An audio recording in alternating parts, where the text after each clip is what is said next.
5 വർഷത്തോളം കേടുകൂടാതെ ഇരിക്കാവുന്ന ഒരു മാംഗോ അച്ചാറിൻ്റെ റെസിപ്പിയാണ് ഇന്ന് കാണിക്കുന്നത്. ഇത് 3 കിലോ മാംഗോയാണ്.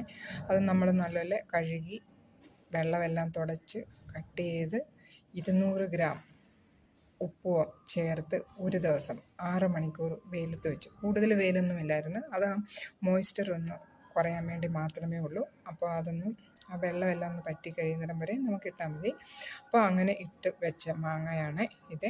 ഓക്കെ, വെയിൽ കൂടുതലുണ്ടായിരുന്നില്ല, പക്ഷേ അതിൻ്റെ മോയ്സ്ചറെല്ലാം പോയി. അല്ലെങ്കിൽ വെയിലത്ത് വെച്ചില്ലെങ്കിൽ അതിൻ്റെ വെള്ളം ഇറങ്ങി അച്ചാർ